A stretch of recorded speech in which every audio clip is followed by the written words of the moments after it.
All right. Welcome everyone to the Year of the Bird. Today we are going to be celebrating backroom changes for both of our teams and previewing the games ahead for both the Premier League and the Champions League. Finally, it's back. Club football is back at last. After you could say a pretty good international break for me, at least. I think also for Charlie. Gets to see at least one of his teams at the World Cup. The other one will not. We'll find out. But yeah, I'm doing well. And Charlie, how are you feeling? Yeah, all good. It's good to be back on this show. Big up to Adam in the chat. Big up to you every single time as well. Yeah, I'm good. I'm good. Glad to be back doing this show. Glad to kind of talk about some club football again. Hopefully, it comes back and it's hopefully enjoyable for both of us. But yeah, look, like you said, been a good international break. I'd say a successful international break for both my teams. In the sense, England have qualified, Italy have secured the playoff spot, so we're at least minimum. We're not getting grouped technically, so Yeah. it is what it He'll is. be eliminated by Moldova. Nah, no way. But yeah, big up to Liam in the chat as well. The Bayern view joining. I see your comment there. If you haven't already, guys, as well, you might have seen it on my post on the channel. Go and check out my podcast on the Bayern view on his new channel, the TBV show, where I did a podcast on there with him. So if you haven't already, go and check that out. Subscribe to both Liam's channels, the Bayern view and the TBV show. But yeah. Listen, guys, it's being, like I said, with this show, it's being streamed on both channels. So subscribe to both channels. Please like both streams. Everything as well. What's in the chat about Newcastle as we're not far away from the big game between clubs in the Carabao Cup. So yeah, that will obviously be talked about next week's show. So yeah, should be a good show. Like I said, kind of previews coming up, for club football returning. So yeah, as always, 10 big up for kind of running this show. And yeah, like I said, guys, subscribe to both if you haven't already as well. So yeah, looking forward to getting into it. Yeah, where's my invite, Liam? Why am I not in this podcast? But yeah, also another announcement before we get started.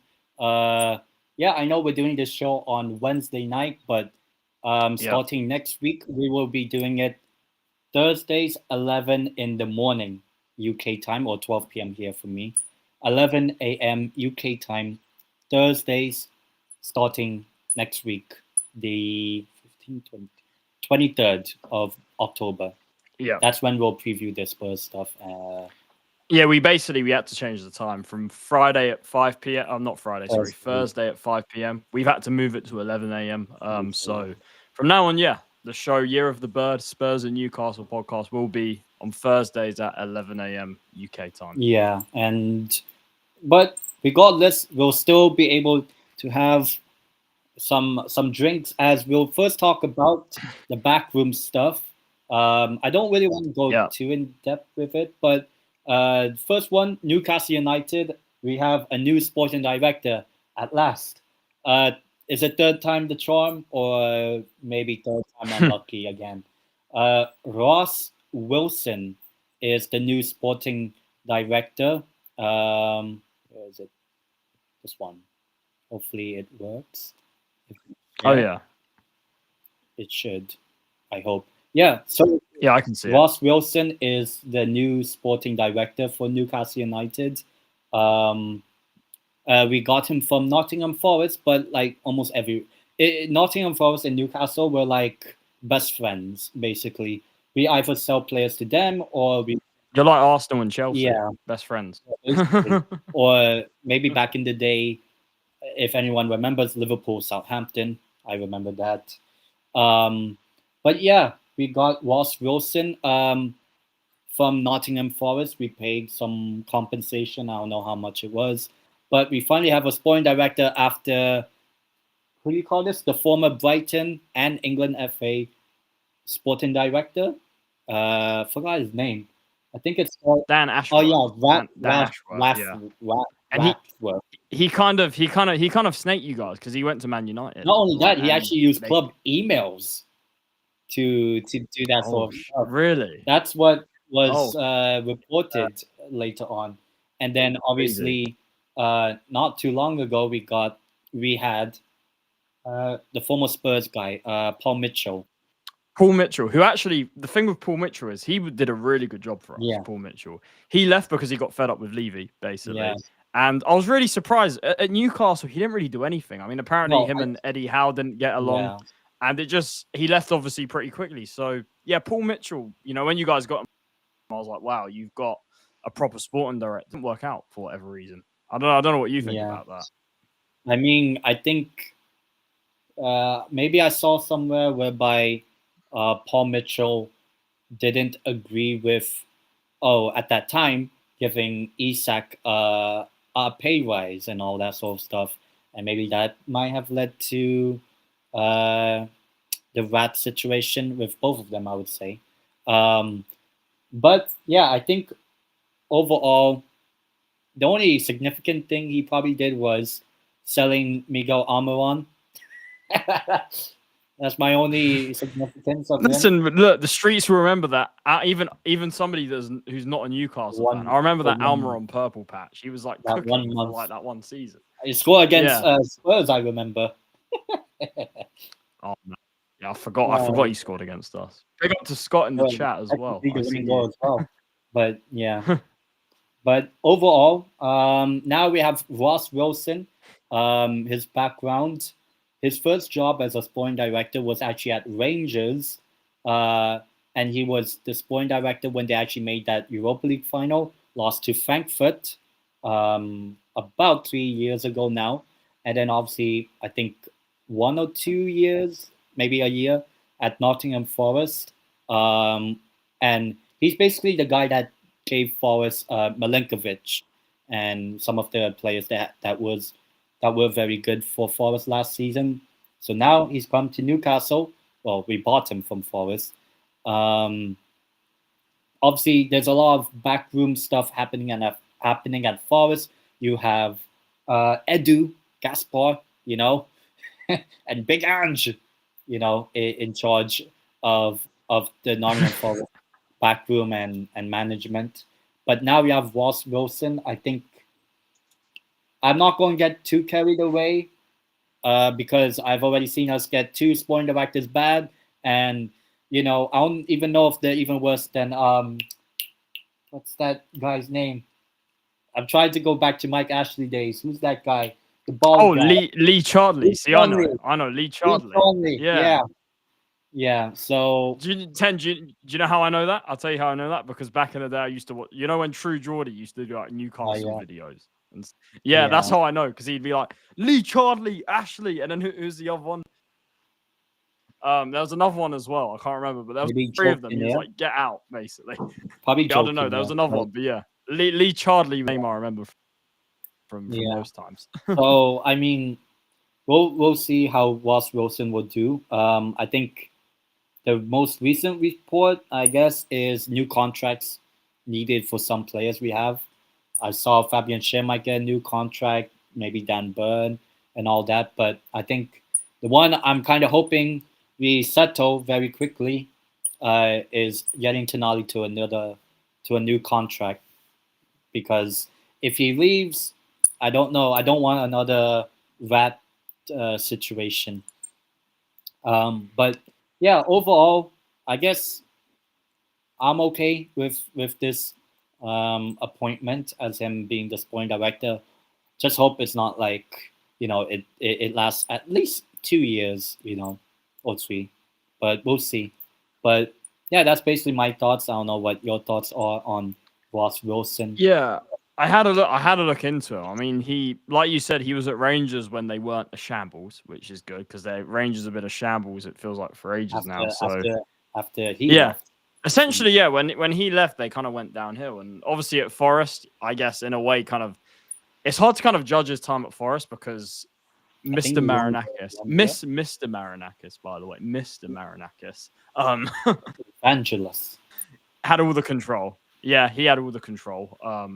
So it's much of a say he had at Forest. But yeah, look, he seems like he's somebody that knows what he's doing. He seems like, I mean, if you look at some of the signings at Forest while he was there, I'm guessing you've got guys like Gibbs White, you've got even Anderson from Newcastle he bought, you've got Marilo, Milenkovic, so the two good centre backs, Sells as well, another former Newcastle player. So yeah, look, obviously we know Forest have kind of gone up the table last kind of year or so, got into Europe. Obviously he's been there, so it's obviously a sign that he can kind of move a club forward, making them better in the league and kind of helping there. But we'll see kind of if he's the guy that can kind of take Newcastle to sort of where they want to go, which is obviously kind of a lot higher than Nottingham Forest and everything. So we'll see. We'll see. But listen, I don't know a lot about him, but it is a new sporting director. The thing I will say about Newcastle is it's not really a sporting director situation, but if I'm honest, right, kind of your board / management, since Staveley left, I don't think has been the same. I think that since she left the club, I think you guys have had, I mean, obviously I know kind of FFP and PSR hasn't really helped, but I think that kind of just the management and kind of some of the issues you were having and everything. I feel like if Staveley was there, I feel like a lot of that wouldn't happen. But just based on when she came in with obviously the Saudis and everything and how you guys kind of started, you bought Bruno in January, you got Tonali as well pretty early on, I think, while she was there. So, yeah, look, I don't know to be honest with Newcastle, it's been strange because, yeah, since Staveley's left, if I'm honest, I don't think you guys have been the same kind of in terms of management. I mean, what do you think about that whole situation? Yeah, I think Amanda Staveley and Mehrdad Guendouzi were probably very, you could say, a good feel good factor, not only with the fans, but I guess with everyone that's actually working at Newcastle, I would say. But I think I remember at the time when I saw it, I was like, I think this is probably the right time to move on from us, and then we, with the owner or the CEO, because now we also got a new CEO. I remember. Yeah, you guys got to see. Yeah, you got, because obviously, Yeah, was it the one you had before? Is it Darren Earls? I think didn't he? yeah, He I got think he sick or has. something. Yeah, Yeah, so some, obviously that kind of was kind of unprecedented. But yeah, you had to, yeah, you got someone else as well. So yeah. look, you've made a lot of Mostly changes. Madrid. Yeah, The CEO was at one point some part of Real Madrid, yeah. so pretty good company. But yeah, I think overall, I think it was also the right time to move on. That being Staveley and Guendouzi, and hopefully new CEO, new sporting director. We'll see how it goes. Obviously, the club has changed since Amanda left. Probably not good for the boardroom, but at least the one thing that's a little bit clean now is that trophy cabinet. I would say it's clean, you know. You ended the long drought, which Yeah. is obviously was the main objective for you guys. Big up to Anthony in the chat as well. Yeah, 100%. By the way, Poch kind of start. Obviously, Pulisic is out for you guys now. Yeah, Poch. I heard he started him in a friendly against like Australia. Like it was. Yeah, but yeah, big up to Anthony every single time. Yeah, Australia. But yeah, I think, and you know who also has Australia? Big Ange. It's who they are, mate.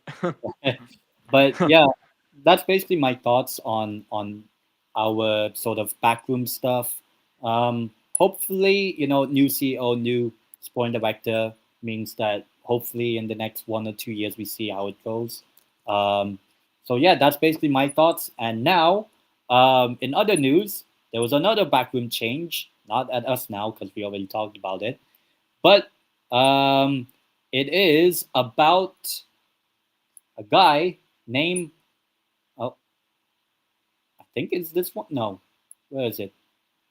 Not this guy. Where is it? There, I'll just show it like that. This guy. Hopefully, it shows up. Whenever does it show up? Oh no, what's happened here? Okay, I don't know where. Is Charlie frozen? Oh no. Oh no, is Charlie frozen? I'm not sure because I can't hear him. If not, then otherwise I have to stop share. I don't know what's happened. Oh, okay. Bad. Yeah, there we go. Yeah, I lagged out. Space. I was saying, if you scroll down further, there was like a statement. There was a statement. If you scroll, if you keep scrolling, you'll see, and we can look at that because that kind of gives you the details. Oh yeah, that one. I think. If you go up. This one. Okay, I'll just keep it there. Hopefully. Yeah. All right, now we're back. Now it's I completely lagged out, guys. So Paratici, and Johan Lange, not Bruno Lage. Johan Lange. Wait, am I still frozen? Anthony, am I still frozen? Not for me. Oh, I'm back. Nice. Oh, Nice. Yeah, I lagged out.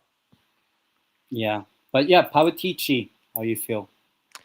Yeah, on this, it was obviously big news coming out this morning. Paratici, he is back. The Don is back at Tottenham after he obviously left in 2023. Got into, obviously, from his time at Juve, had some kind of criminal stuff. And look, I'm not going to hide away from it. Paratici, he's a criminal, you know, for like the whole dodgy dealings that happened at Juve and everything. So, yeah, look, we can't ignore that side of it, but he's back at the club, and it's great news because Paratici, I felt like when he was at Spurs, overall, it was in terms of his signings, it's a mixed bag in the sense that he definitely signed some players that, you know, were terrible. Chicken Royale, that Anthony will know in the chat. Chicken Royale, Emerson, Brian Hill, and a couple of others as well that weren't. Longley, kind of, you know, obviously spent a lot of money on Richarlison, so that there have been some bad ones, but there's been a lot of good ones. He signed Romero, which for those that know, Atalanta are a very difficult club to buy players from. He signed Romero on loan with an option to buy, which is crazy. Obviously, we know how good Romero is now. He signed Kulusevski. He signed Bentancur in that January when we really needed them. Came in, made an impact. He signed other players. Where are his signings? There's a few that he's made. Bentancur, Kulu. He signed from Juve, I believe. Yeah, both from Juve. Also, he signed I think Perisic was a good signing for us. Yeah. He signed Perisic. He had a Sam Vicario from what I hear, because the last 2 years since he left, he's still been in the background at the club. He's been a consultant, so he's been kind of giving them advice. Obviously, he hasn't been able to work for them full time, but he's kind of been in the background, kind of helping out. But yeah, how do I feel about this? Look, Paratici, like I said, as a director, he's not perfect. And yeah, I agree with you, Anthony. Yeah, Tade has done great for you guys. But Paratici, the reason we needed him back is because the main thing I look at is this. This shows to me, first of all, that finally we're seeing, hopefully, knock on wood, football people have control of football things at Tottenham. And obviously you saw Vinay there, he did a little video as well. But this is the positive thing, is that, look, I've had a lot of question marks about Lange. But the good thing is that Lange, in the sense that last summer, I felt he did some things a lot better than what he did previously. I think Lange is more of a guy that you want working on sort of the kind of youth side of things, which they did say that he's going to be more focused on the kind of academy and kind of scouting sort of these kind of prospect signings, which I think he is much better at than kind of looking at proven players. Paratici, also him coming in, way more connections than Lange has, multiple, obviously he's been in the game for a long time, was at Juve, kind of, big part of why they won kind of 9 league titles in a row.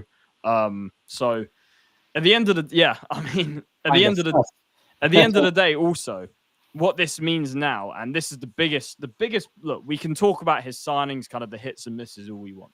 But the biggest thing about Paratici coming back to Spurs is that finally, I'm hoping we can walk and chew gum at the same time. Because for Spurs, the problem has been is that we can't kind of like work on more than one thing at once, basically, because we didn't have enough football people, right? And obviously Lange kind of leading things as the director, I didn't think was good. We often kind of, we weren't very good at getting players in early. We took way too long. We couldn't do multiple deals at once.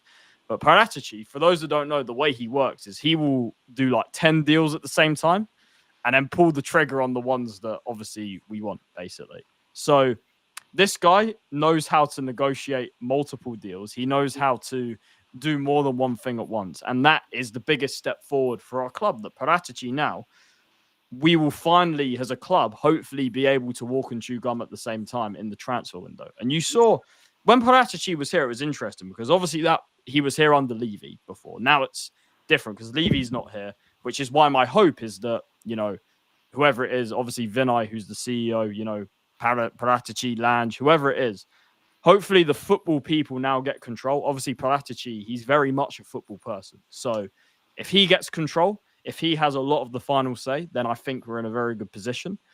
But also, kind of like I was saying, he worked under Levy before, but even under Levy, he was still able to kind of do things. For example, like I know that window under Conte wasn't good, and that it was kind of the disappointment. That meme, what was it? My disappointment is immeasurable. That's kind of the way I sum up that window. But at the same time, look, with Levy there's only so much anyone can do. And we know that window, and this was obviously Paratici's, his main window kind of thing. His main window with Champions League football with Conte there. We were promised, war chest, backing, everything. Didn't happen, obviously, because that's not what Levy does. But like I said, even then, in that very disappointing window, even then, do you know what the difference was? Paratici was able to bring in all of our signings early. And whatever we think of those signings, they were all there for pre-season. And that's something that you need to do in transfer windows. Because if you do what we do when Paratici isn't here, essentially, every window, we leave everything till the last minute. We're always doing things, on deadline day, at last week of the window. Why? Because Levy's trying to, his drawn-out negotiation tactic and his kind of, penny pinching stuff. So that's the good thing. Even with Levy there, Paratici was able to kind of change that aspect of things. He was able to make the signings earlier. It wasn't good enough because obviously there's only so much you can do under Levy, but he was able to change the timing, which is a very important factor when it comes to transfer windows. So my hope now is that without Levy there, we've seemingly, from everything that I'm hearing, obviously we don't know until we see it play out in the next couple of transfer windows, but from everything that's presented to me at the moment, what I see is that, look, whether the Lewis family have the ambition that we want as fans, we don't know. They have a lot to prove in that sense.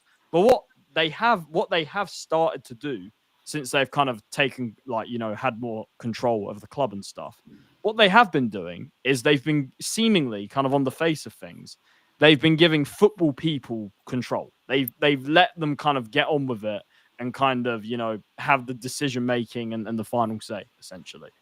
And when you've got Paratici there, that's obviously somebody that I think is very capable of kind of taking on a role of kind of being the kind of guy that everything goes through in the football side of the club. So for me, it's really good news. Like I said, it will be interesting to see how it works with Lange. Like I said, I've had a lot of question marks with Lange. I haven't been his biggest fan at all. In fact, I've even said Lange out at times. So look, Lange, like I said, he did things last summer that were better than previously.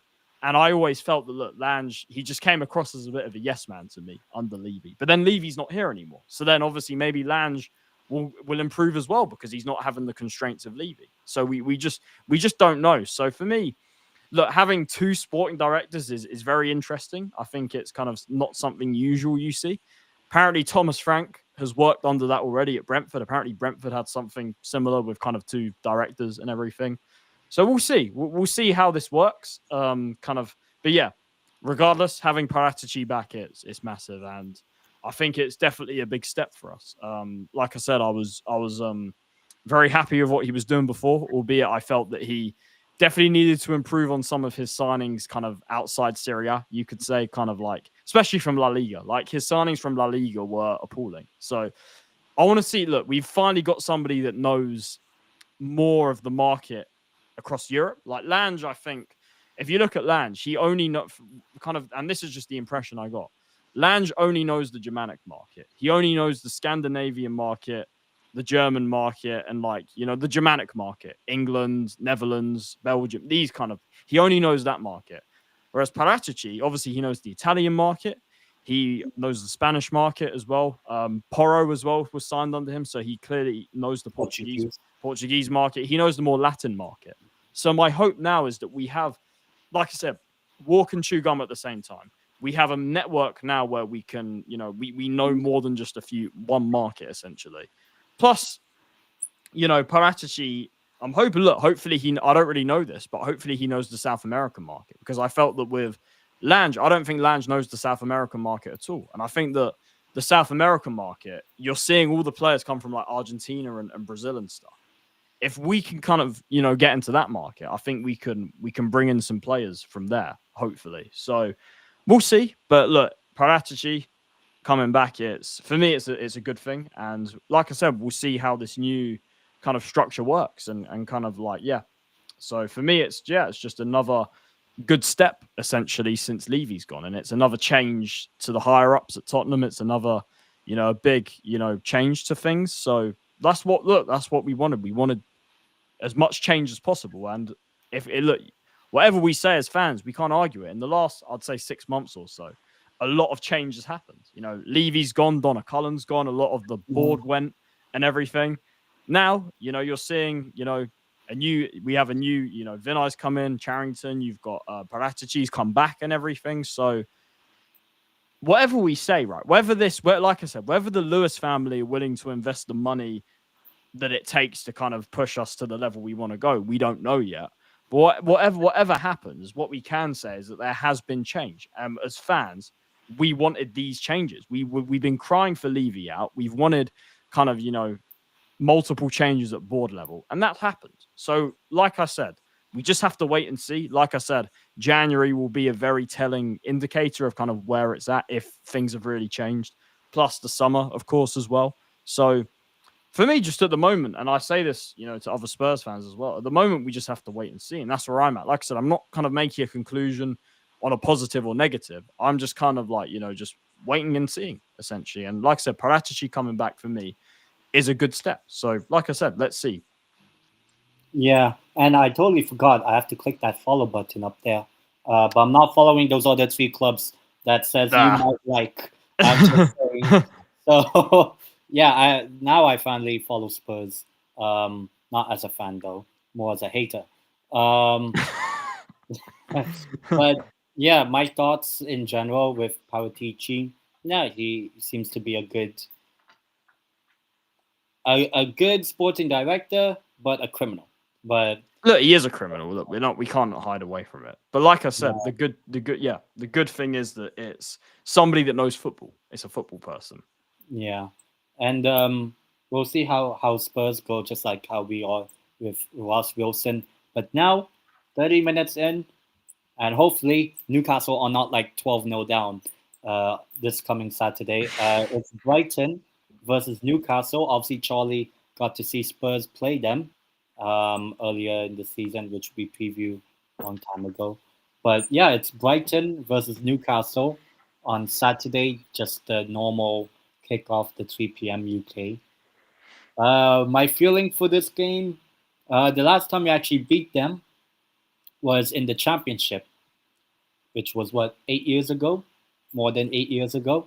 So yeah, it's been a while. Even though that time we actually won the league. But then didn't you beat them at home the last couple of Yeah, years? You beat, but not at the Amex where you're playing this yeah. weekend. Well, not last season, but yeah, couples. Actually, the last time we beat them at our stadium, or the last time we actually beat them, was 4-1. The season we were about to get Champions League, or well, we Oh, did get Champions League. So it's been it's been a 2 while years. then. Yeah. And actually, our record since we've both been in the Prem, I only remember us beating them 2 times. So our record in what, the last 8 seasons? That's what, 16 meetings. We have beaten them 2 times, both at our home. See what we're talking about today. This is your Wolves. This is your Yeah, Wolves today. basically. And we played them 3 times last season. Um, we lost 2 games, and both of them were the home game. The one game we didn't lose was still not a good game, but we drew against them. And that was actually Isak's last ever goal for us, unfortunately. Or fortunately, because he didn't want to score that penalty. But yeah, overall, uh, the fact that our record against them is what, 2 wins in 16 Premier League meetings heading into this is not that good. And just knowing how our season has been, it's not been that great. But this is also, I believe, one of the most drawn fixtures in the last 8 years. Like Brighton Newcastle has always been 0-0, 1-1 draw, or just a 1 goal margin for the victor. Um, and I don't know. I feel like I'm sick and tired of watching Brighton. Like every single time they beat us, or even just get a point, um, it seems like everyone hypes them up, but then by the end of the season, we still finish above them. So where's the hype? And that's actually happened the last 3 seasons, I believe. So yeah, I think overall, I'm not saying we should beat Brighton considering our record there, but we have to do better, and hopefully maybe someone like Nick Valdemade came off scoring again for the national team for Germany, something that Alexander Isak has yet to do with his national team or for his club. Um, The hate watch is successful so far. Successful. Same night Isak lost to Kosovo again. Valdemade scored the winning goal against Northern Ireland. But yeah, my feeling towards this game between Brighton and Newcastle, I just feel like Brighton, they've been all right. Like obviously the big result they got was the win against Man City, but they also drew with Spurs when they probably should have maybe seen out the game. They were 2-0 up. And I'll say if we are 2-0 down against them, I don't think we beat them. Or maybe we get a draw, but I don't see us beating them if we go 1-0 down. I just want to see what happens if we go 1-0 up against them. I don't remember the last time we went 1-0 up at their stadium. I really forgot if we've ever done that. We go 1-0 up at their stadium since they've been in the Premier League, because I really don't remember. It's always been day score. Really? Wow. I really don't remember. So, if we score the first goal, we'll see what happens. I think if we score the first goal, I'll be confident. Hopefully, we don't lose. Hopefully. Um, But considering we also have a pretty good defense, we only conceded 5 goals in the Prem, those being against Liverpool and Arsenal. I don't know. I feel like Eddie Howe, surely, right? You have to learn from your mistake. But this could just be like the Bournemouth game, 0-0, boring. It could be like that. Another team we have some sort of not a good record against. Bournemouth last time it was 0-0. Maybe against Brighton, maybe we just go 0-0 and win 1-0, maybe a set piece or something. It could be something like that. So, considering this is also the most drawn fixture. Yeah, I'm just looking at your record as well. I'll just tell you this, right? It took you 3 years, right? Or 4 years, I think 3 or 4 years just to score a goal against them. In any game, you literally couldn't score a goal against them for 3 or 4 years after you both got promoted. And how many 0-0s were there? About 3, about 3 of them, yeah. Yeah, so I would say I wouldn't be surprised if this ends in a draw and in a similar fashion to the Bournemouth game we had, which ended 0-0, but we literally offered nothing. I could see something like that. So prediction, I'll go with yet again for the 4th time, I think. Right? Has all of our away games been 0-0? You've drawn up in the league. You've played. Yeah, yeah. You played 3 away games, and all of them have been 0-0. You know what? Like one of your favorite players from Arsenal, Arshavin. On what? I'm going 4-4. No. 4. Oh, 0-0. Oh no! I thought you were gonna say 4-4. Nah, no. I'll go 0. If it ends 4-4, fantastic. But I'll say 0-0. I think we're going to stink. Same result though. 0-0, 4-4. Same result. Yeah. So I'll go us to maybe create Premier League history. I think. When was the last time a team started the Premier League campaign with 4 0-0 away draws? Well, I remember actually a couple of years ago in the Championship, Preston drew their first 5 games. 4 of them were 0-0 or something. Yeah. So I'll go 0-0 for us. But I'll say if we score the first goal, maybe we have a chance. Well, what's interesting about this game is you're looking at the table. You're 11th, they're 12th. Both on 9 points. You're above them on +1 goal difference, while they have 0 goal difference. So it's both teams have had essentially identical starts to the season. Yeah, and we've only won 2 games. I think they also only won 2 games, I believe. Yeah, one of them against Man City. I forgot who the other one was. They couldn't even beat Wolves. Brighton. Yeah, last week they couldn't beat Wolves. I mean, I know that life. But I don't. I always see us beat them.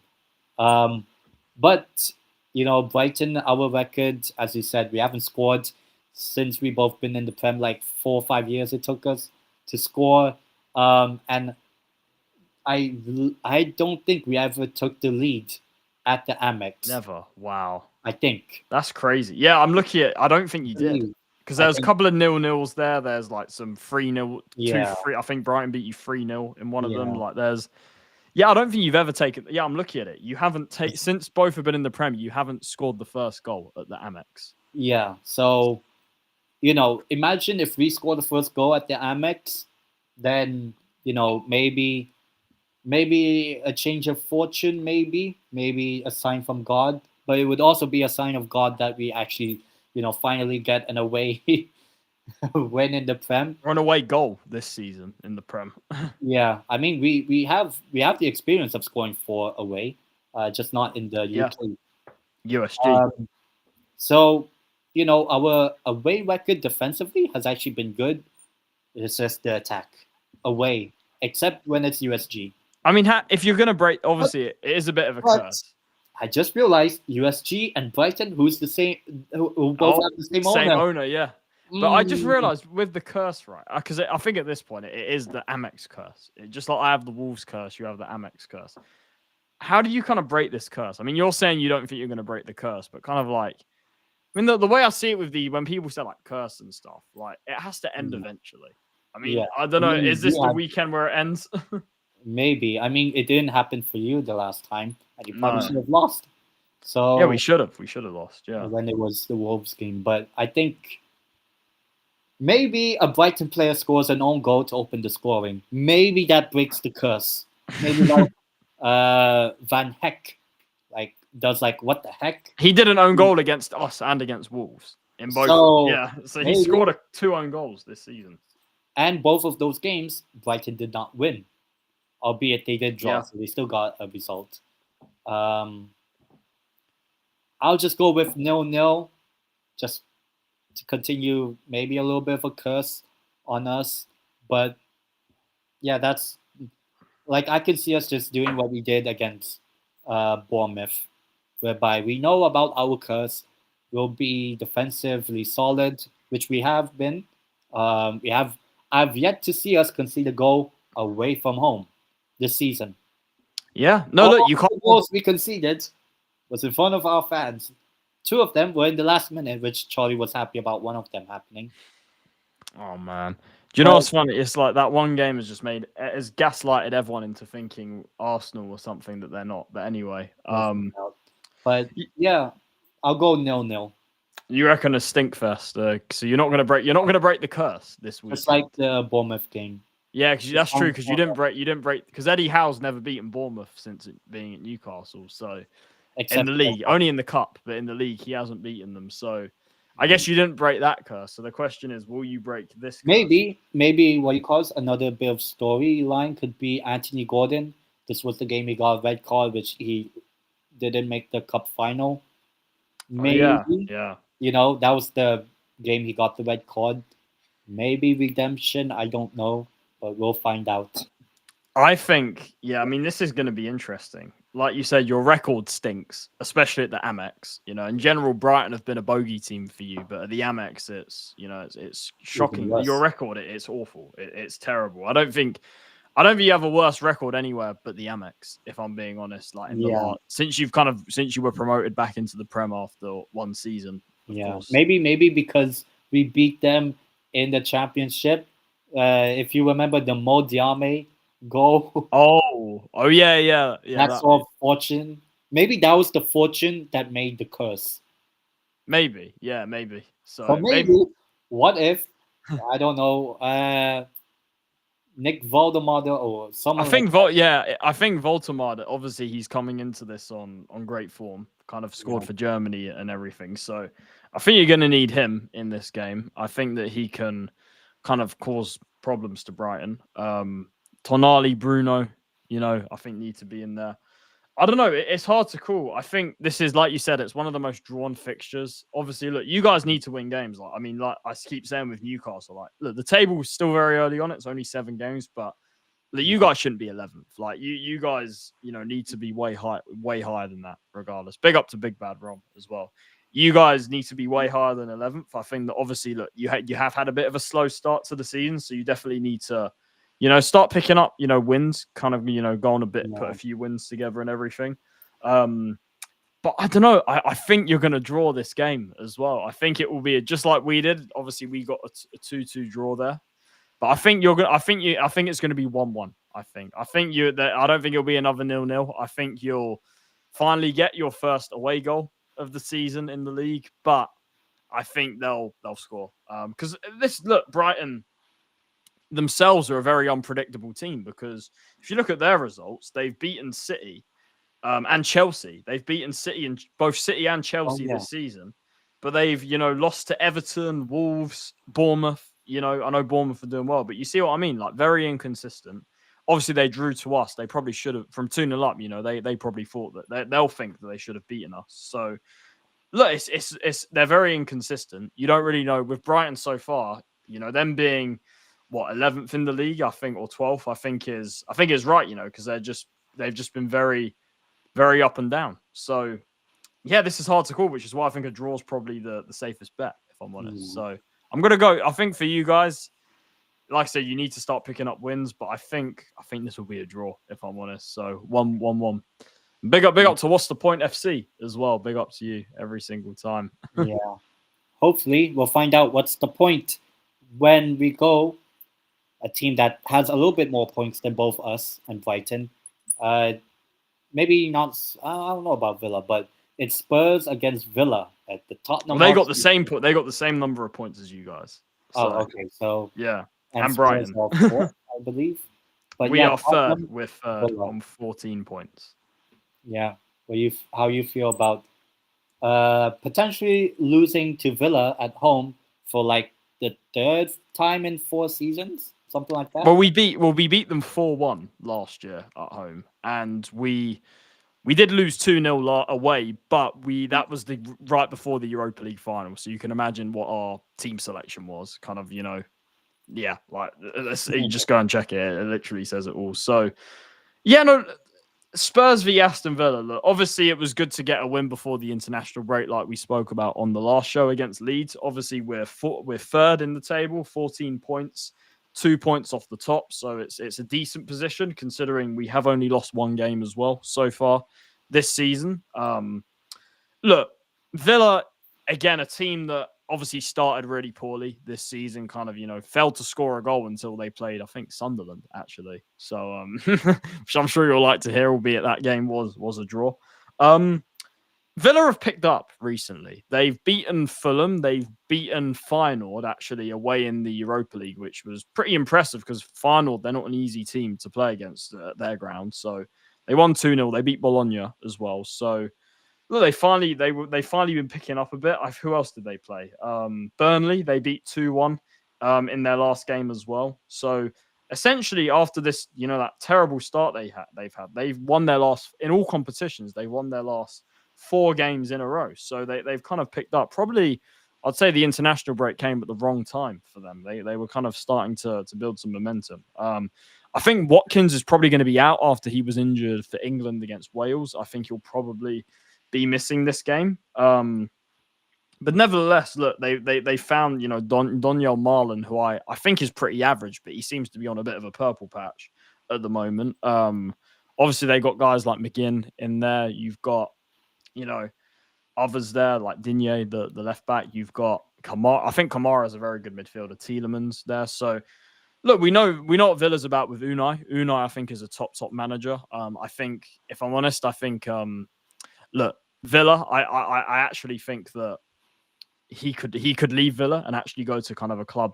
sort of above Villa. I know Villa's a really big club, but kind of, I think Unai could even manage, a club that's, maybe can win the Europa League. Because like I said, I don't think Villa will win the Europa League this year, personally, just opinion. But nevertheless, look, Villa are a team with some very good players. A team that have beaten us in recent years. Before that, Spurs actually had a really good record against Villa. Villa, until I think 2022 free season, Villa hadn't beaten us for about 15 years. Was it 15 years? They hadn't beaten us for about 15 years. I know they'd been in the Championship for a bit, but Villa were in the Prem for a lot of those years, and they didn't beat us.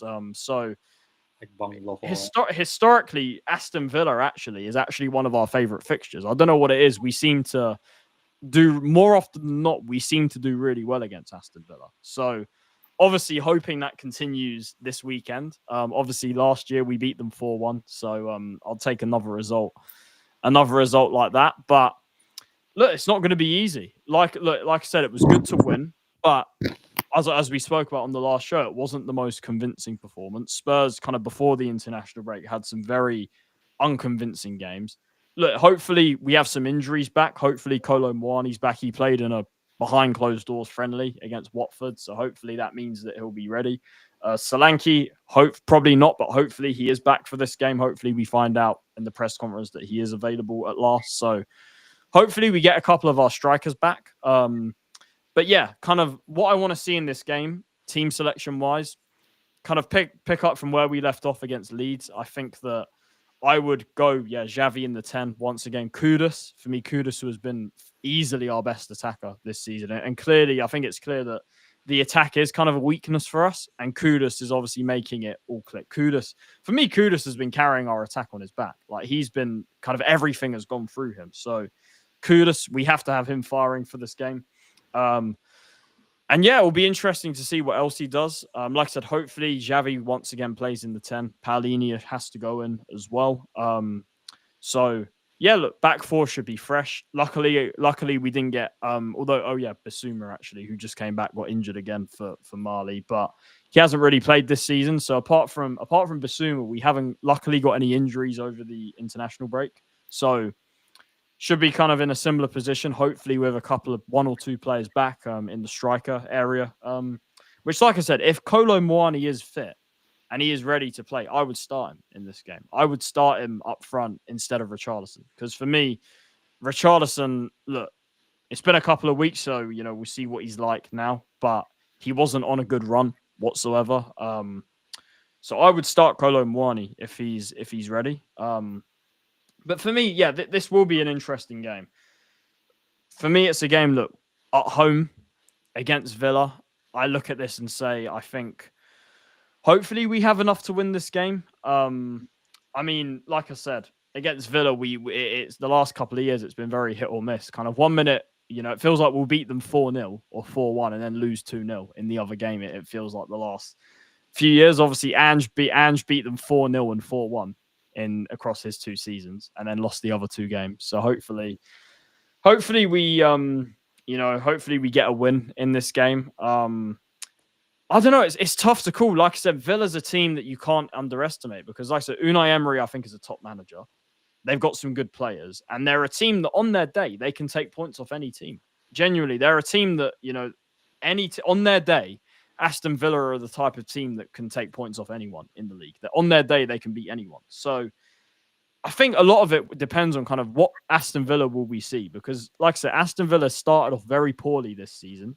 But then the last 4 games, they've kind of picked up some results. So what Aston Villa will we see? That is the question. And then also what Tottenham will we see? Will Frank play players in their right position? Will we kind of look a lot more fluid, will the international break help us, because I know we won the game before the international break, but, will we be able to will the break help us kind of get some fluidity back with players resting and whatnot? So yeah, this game, like Villa, it's always a tricky one to call, if I'm honest. The international kind of being away for 2 weeks makes it harder to predict, but yeah, I think I'm really not sure because I could see any result happening. I really could see anything happening in this game, to be honest. So I don't know. I think if this is at Villa Park, I'll be a lot more nervous. I know Watkins hasn't been the best this season, but if Watkins is out, which I think he will be, obviously, look, Watkins at his best is one of their best players. So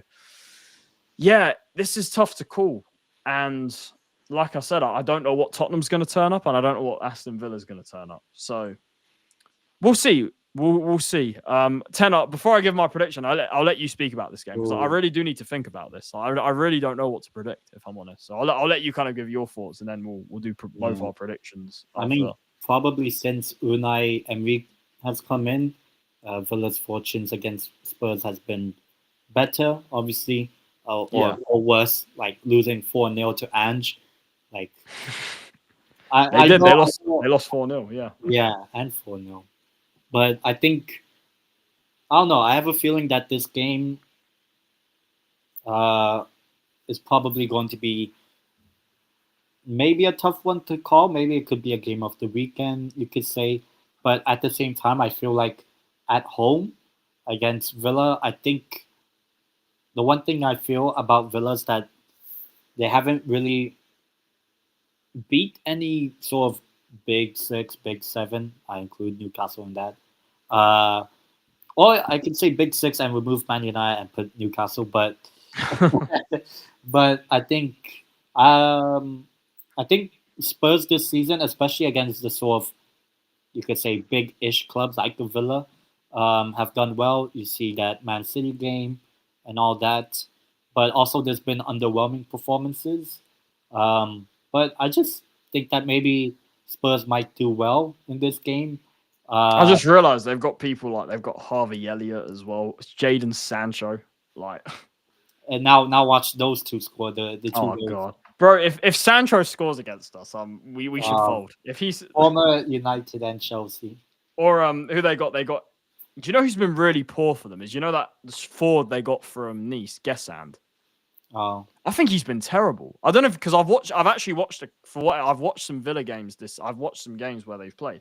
He's looked awful. I'm not even joking. Like they spent about 30 million on him. He has not looked good. I've been really kind of underwhelmed by him. Watch him score. Watch him score now. No, I've said that on Sunday. Oh, you know what? 3-0 Villa.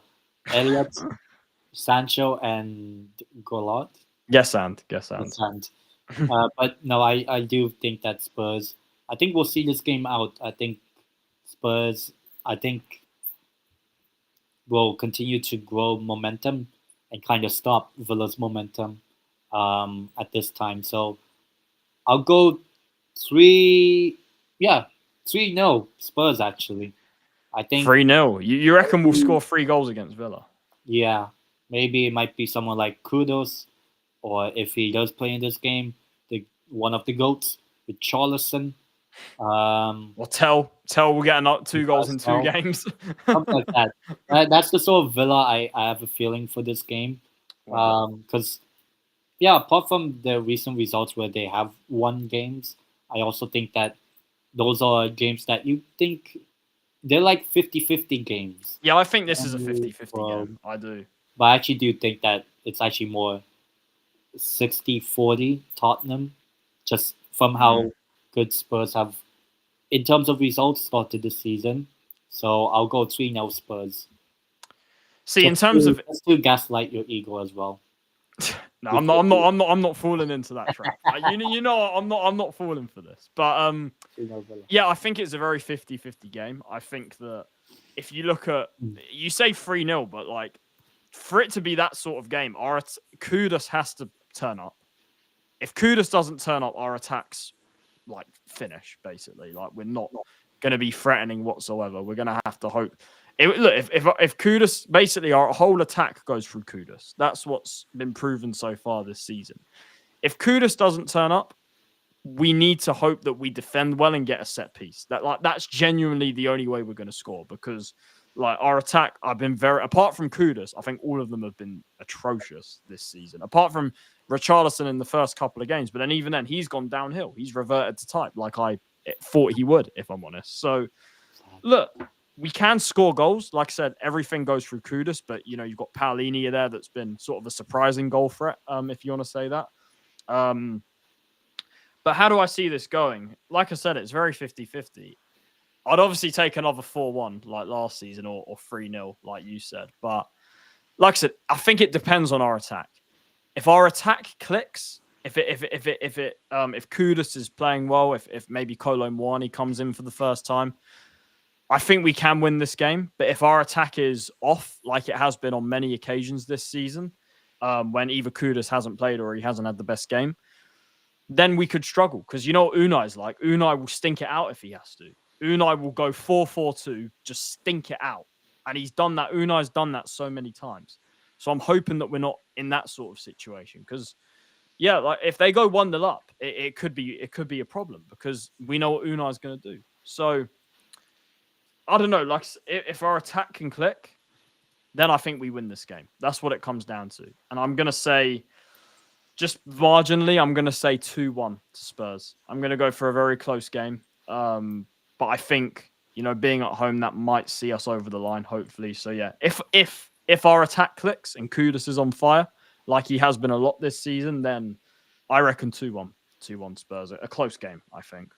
Yeah, and you know, who knows? Maybe if Jadon Sancho scores, if Sancho, this United flop, this Chelsea flop, if he scores against us, like if Harvey Elliott scores against us, that's just as bad.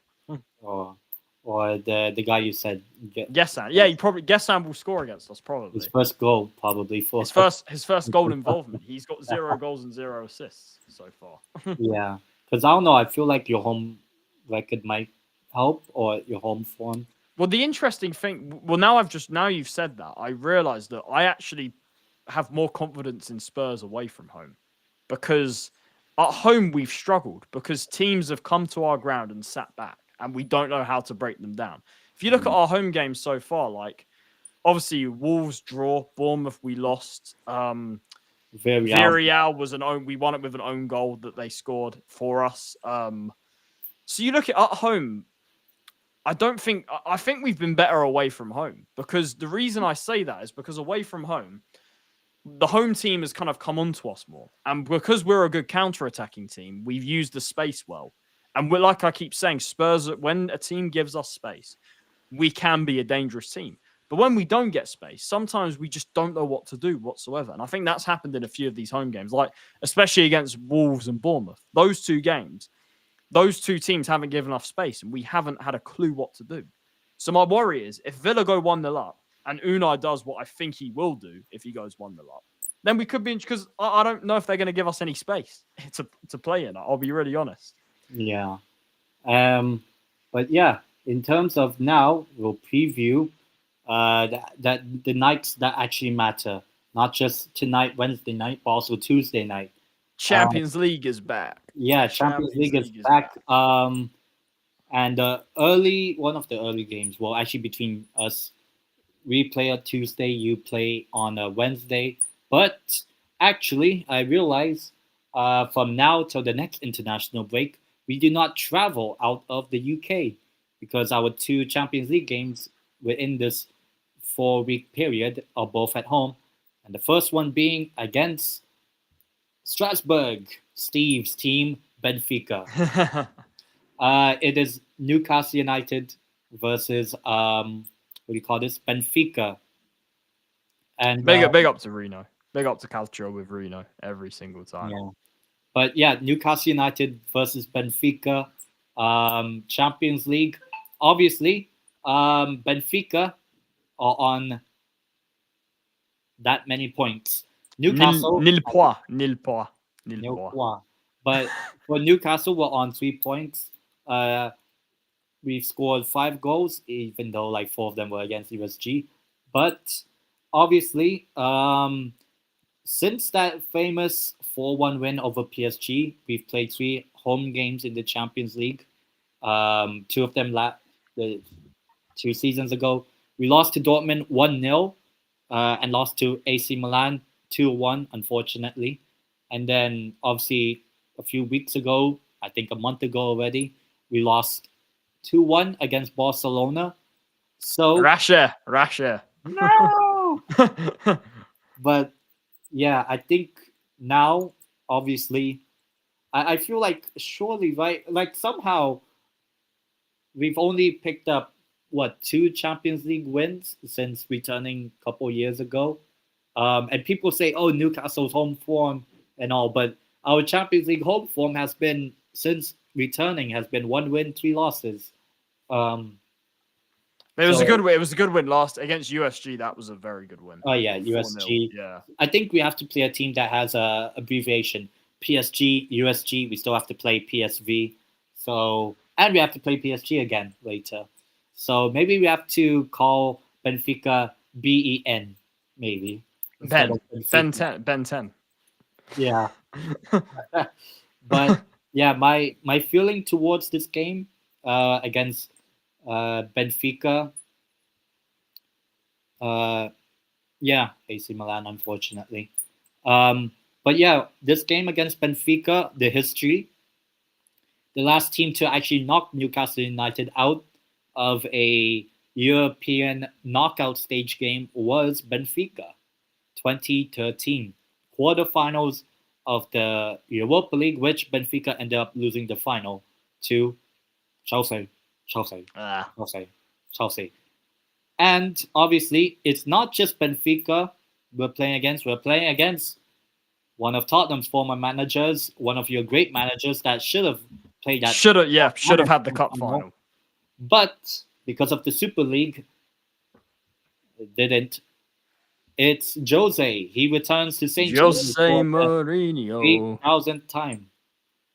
Fun fact, Jose Mourinho has only ever won 1 game at St. James's Park. That was with Tottenham in lockdown, 3-1. Yeah. So, funnily enough, I mean, obviously Jose, was treated horrifically by Levy at the end, the cup final. But technically, yeah, the most success he's ever had at St. James's was with Tottenham. He had for some reason with Chelsea and Man United, for some reason, they always struggled against Newcastle. And that was when Newcastle weren't even good, like with Mike Ashley. But now we're good. Yeah. now watch him actually continue that good streak that he had with Spurs and then us. But yeah, obviously Jose for like what the 4th or 5th team now that he's managed to come away at Newcastle to play us. Newcastle Benfica. Obviously, I think you can say there's pressure on us. Obviously, we're the home team, and our last 3 home games in the Champions League have ended in that so far, apart from PSG, which was only one of them was this season. So yeah, but we still lost. But yeah. I think there's actually a lot more pressure on Jose and Benfica. I feel like 0 points, lost to Chelsea, and lost to Karabakh. That's even worse. They lost to Karabakh. Yeah, that's how Bruno Lage got sacked. Yeah. So far not good for Benfica if they want to go far in Europe because I kind of had the feeling that maybe Benfica might be okay this season in Europe, but at the moment, famous last words, it's so far not that good for them. But I think overall, Benfica, how I feel about them, our record against them, the last time we actually played them was a friendly in the summer of 2022. And that was at their stadium, and I think we lost 3-1 or 3-2. But obviously, that's preseason. I think we haven't had a big Champions League night at St. James's. I have a feeling I would take, in terms of just the Champions League, we play Benfica this coming Tuesday and Athletic Club in like 3 weeks from now. In terms of out of 6 points,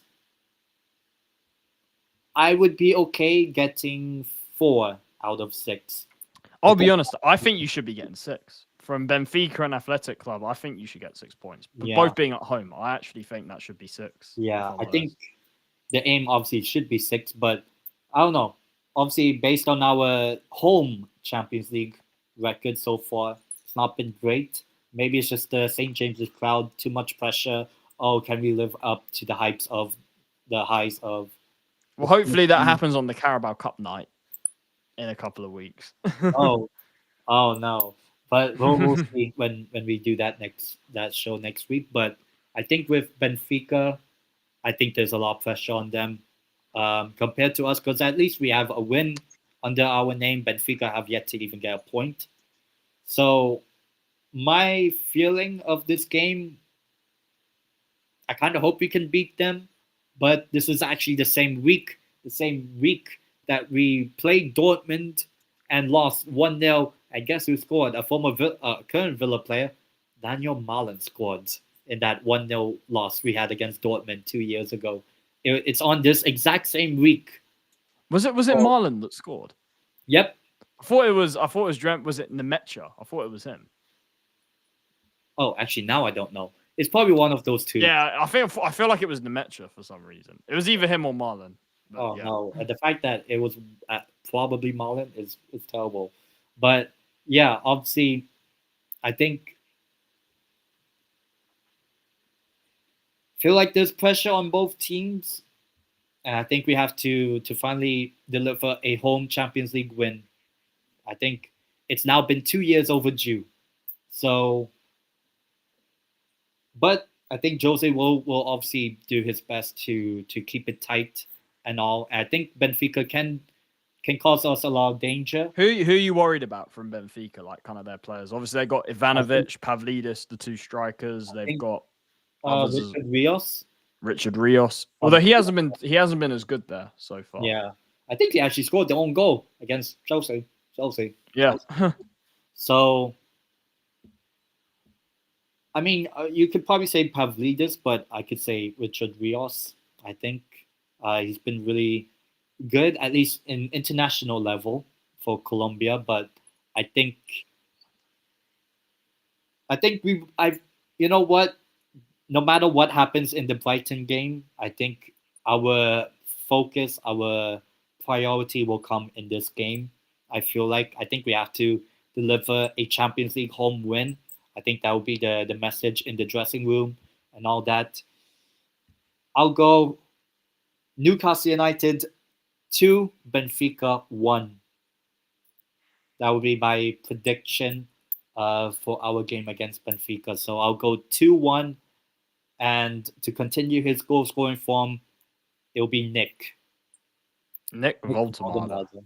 And if he does score in this game, I believe Anthony Gordon, if he does score in this game, he would probably become the very first ever Newcastle United player to score in 3 consecutive Champions League games.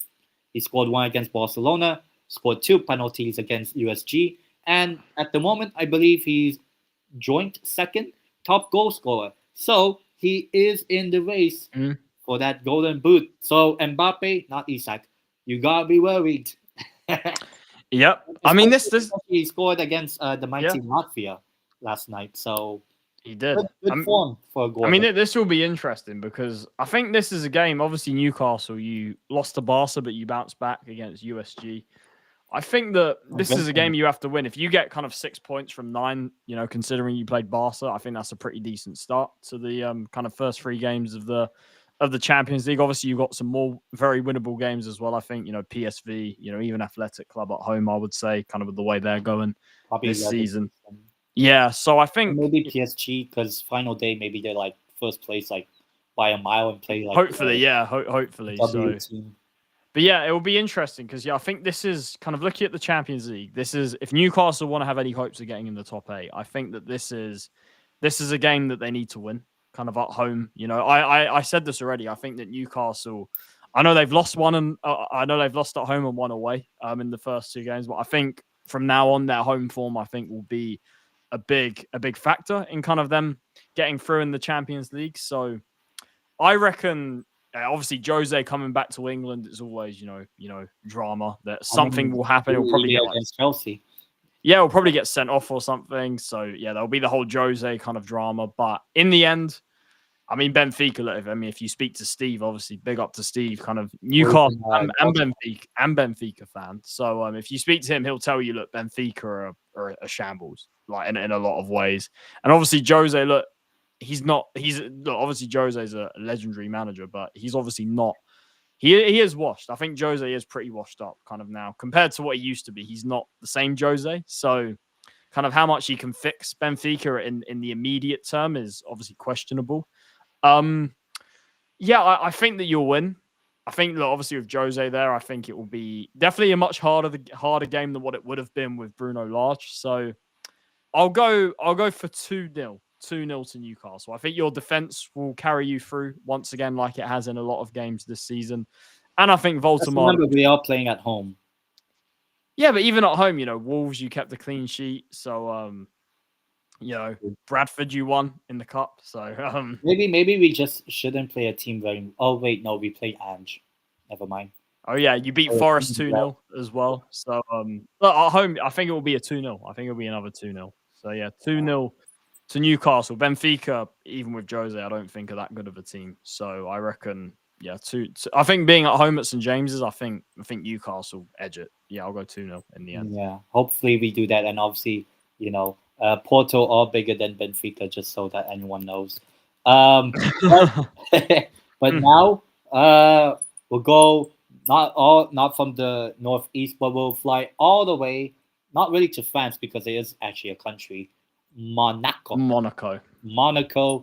versus Tottenham on Wednesday night. So, Charlie probably gets to see my happiness, or if Strasbourg Steve is streaming that game. Oh yeah, I am I believe I should be available. Live watch long Newcastle Benfica, my first of the season. Well, what will we see? Will we see Darwin? Because this is Darwin's old team.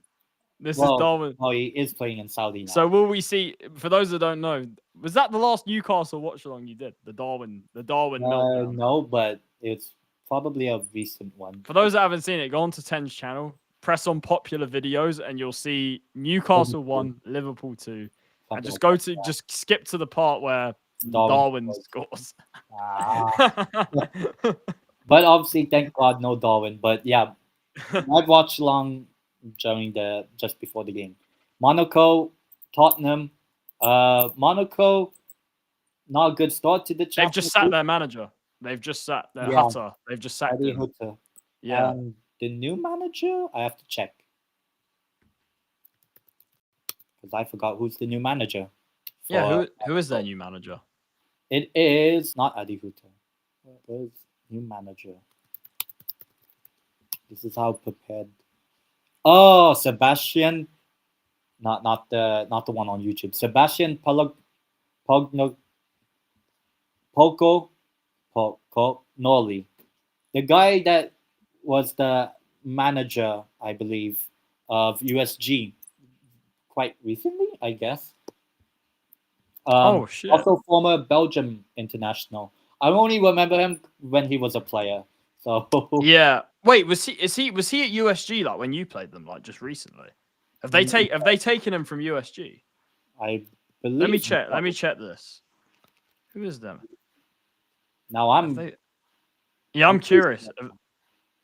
Pretty sure not. Yeah, they've just taken him from USG. He was there like he's literally just left USG. They've taken him. Yeah, they've taken him from USG. Yeah, he was the guy that Newcastle just played against. Oh, well, okay. 4-0 Tottenham. There you go. Yeah, so Monaco have just taken USG's manager. They've just poached him, and yeah, he is the new manager of Monaco. Oh yeah, Stephen Pagnagoli. Yeah. Yeah. But obviously Monaco in the Champions League, not really a great start. Obviously lost to Club Brugge, but you know they did host an English club not too long ago, Manchester City, and they got a draw. Yep, they did. And that was with Adi Hutter, and now it's with Pagnagoli. So to be fair, it was a bit harsh. Hutter, he was doing all right. From what I saw, he was doing all right there at Monaco. Yeah, it seemed like, but I think probably I have when we did our predictions for the Champions League, I did. Yeah, you said they'd get grouped, right? Monaco might be a terrible team. Yeah, you said they'd get grouped. Interestingly, not top 24. That's my prediction. Yeah. On Monaco, and I am still kind of sticking to that because very quick prediction. I think Spurs continue to stink it out, but win 1-0. That was my prediction when we did the kind of early predicting all the games for our clubs. So yeah, I mean Spurs. Interestingly, with Monaco, we've never won at that stadium. Oh, okay. 5-0 Monaco. So basically, we've played Monaco, I think, 4 times in our history. Very mixed record. We've only beaten them once. It was 15-16. We beat them 4-1 at home and then drew at their ground 1-1. But then when Monaco had that crazy Champions League season, they knocked us out in the group stage. We got grouped at the expense of Monaco in the same group. That was when that was that super team. Mbappe, Bernardo Silva, Falcao, Fabinho. Who else was in that group? Bayer Leverkusen and CSK Moscow. And it was, I guess, Leverkusen and Monaco. Yeah, Leverkusen. And we got grouped. So that was the last time we faced Monaco. So, you know, not kind of we lost. Yeah, we lost 2-1 in both games. Obviously, back then Spurs were a better team and Monaco were a better team. So it's kind of like interesting. And the dip in quality of now. But, well, especially with Monaco, right? Because, I mean, since then, Monaco have lost all of those players and they almost got relegated the year after, if you remember. Oh, yeah. And that was the last time they won the title. Yeah, exactly. So, I mean, obviously, look, Monaco, the way I look at Monaco now is, I mean, they're a good team. They got a draw off City. But, you know, we're not talking. Yeah, let's be honest, we're not talking about the old Monaco that we faced that was like crazy. The last time we faced Monaco, they were like an incredible team. This is nowhere near that level of team that we're facing now. But it just shows we've played 2 games at that stadium and we've never won. We've never won at that stadium. So, look, hopefully history doesn't repeat itself because I do think we need to win this game. Kind of going into it, if you had asked me before the Bodo Glimt game, I'd say, you know, maybe we can afford to maybe draw this Monaco game. But because we drew Bodo Glimt, I think we have to win this game, if I'm honest. It will be hard, though, because, look, Monaco, like I said, we've struggled against them in the past. at their ground, they don't. I've looked at their home record. They don't. I know they lost their last league game to Lorient, but it was away. Their home record is really good. They don't really lose at home. They've got a really good home record. Monaco and all. The only thing is they don't really sell out Monaco. They don't, because I mean Monaco, they're all too busy watching the F1. So so that's why. But no, look, they've got a really good home record, Monaco. They don't often lose at home. I mean, like you said, they're a bit lucky against City, but they still got a draw from that game. Obviously, I might as well address the elephant in the room with Monaco, is that Virgil van Dijk is going to be playing against us for the first time since he incredibly got a move to Bayern Munich and won a trophy, right? Well, he won a plate. I'll just say it, you want a plate. But if Liam's still in the chat. Yeah, Liam's still big up Liam. But listen, I'm worried this whole Dyer thing, I'll be honest, right? Those that know. Every Bayern, well, not every stream, but every time I go into the chat of either the Bayern View or Zir Talks, for the last year, essentially, until this season, because Dyer left, but for the last year, I've been going into their chats and saying, Virgil van Dijk, Dyer is the GOAT. You know, I love Eric Dyer. Eric Dyer loves me. I've been doing all of this trolling with Dyer because they took Dyer off us.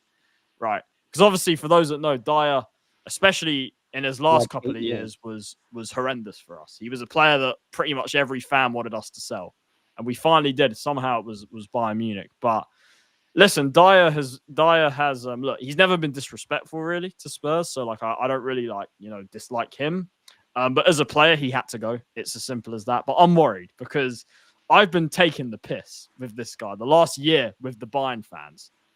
So wouldn't it just be typical of him to come and score against us and just kind of hit me? Because if he scores against us, I'm never, from the people that I've trolled, I'm never living it down. If he scores against us, I might as well hide because this, like, but obviously he's a centre back. But he scored a penalty against Man City. I don't know why he was taking a penalty. So that worries me. If we can see the 90th minute penalty, Eric Dyer dagger. No, I'm not here for no Dyer dagger. But look.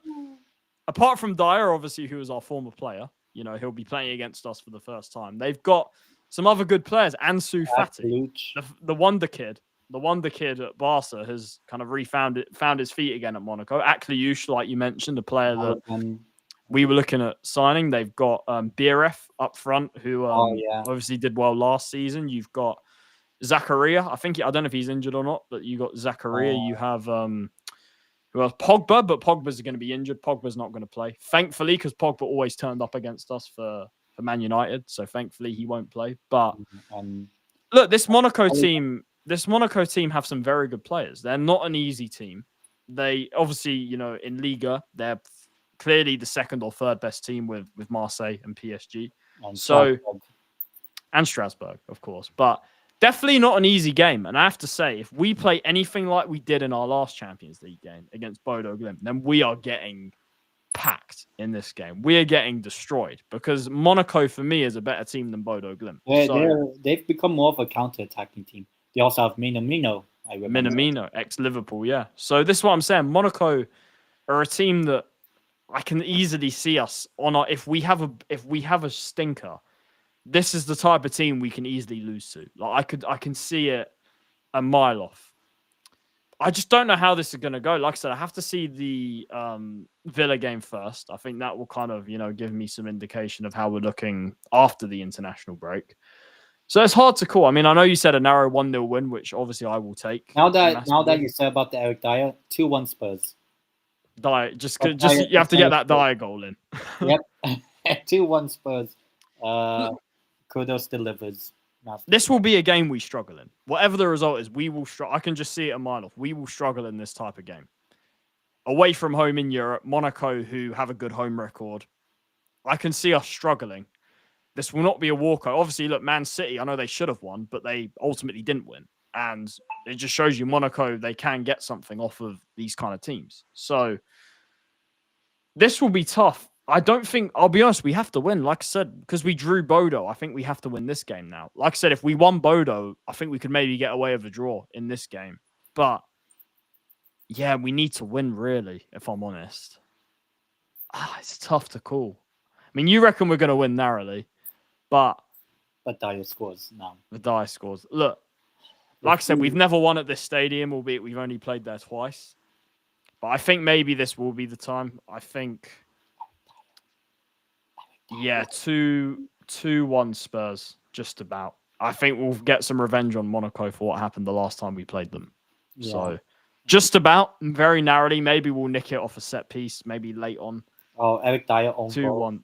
2-1 Spurs, yeah, with probably like Dyer or something scoring. You could just see it. So, but yeah, I think we'll win the game ultimately. But listen, like I said, Monaco, this is the type of game where no result would surprise me.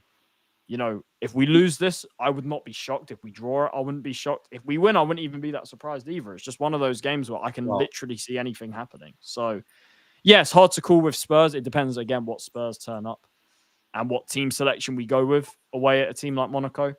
But yeah, in terms of if you're giving, I could say maybe an early prediction because the game's a week today, so it's kind of a bit early. Yeah. I'll say narrowly 2-1 Spurs. Just minimum, just very, very small margin. I like Dyer. Oh no, we're not doing this. I'll say if he actually scores, bro. If he scores, I'm gone. I'm gone. Yeah, but okay. I thought he was actually gone. No. I'll be right. I'll be 1 second. Yeah, but apart from that, yeah, we'll end the show here. Obviously, we will be doing this show on Thursdays, not tomorrow, but I meant every Thursday, 11 a.m. UK time. Obviously, that means an early bird gets the worm for the Year of the Bird. And it will be literally just a few hours after Spurs play Monaco. So Thursdays, 11 a.m. is the show time, basically, starting next week. But yeah, Charlie, shout yourself out, I guess. Yeah, look, another good show. Good to be back after the international break. Hopefully now as well on my channel, the content will start coming back after a few days away. So, yeah, 10, thanks for having me on. Great show. If you're watching, whichever channel you're watching on, please subscribe to both. Both the channels are here. So, yeah, like both streams as well and get all your thoughts in the chat and the comment section. But everything we spoke about regarding Newcastle and Spurs. So, yeah, it will be interesting to see that over the next couple of games how our teams do. But, yeah, another great show. Happy to be back. And, yeah, like I said, subscribe to both channels, guys, if you haven't already. Yeah, and obviously looking forward to obviously the return of club football until in about 4 weeks from now Italy secures their actual playoff spot and we've already secured it. So, yeah. But yeah, looking forward to this week, and obviously I said I'm doing a Champions League watch long. Newcastle versus Benfica, my first since probably that 0-0 against AC Milan that I did with Eugene. I remember.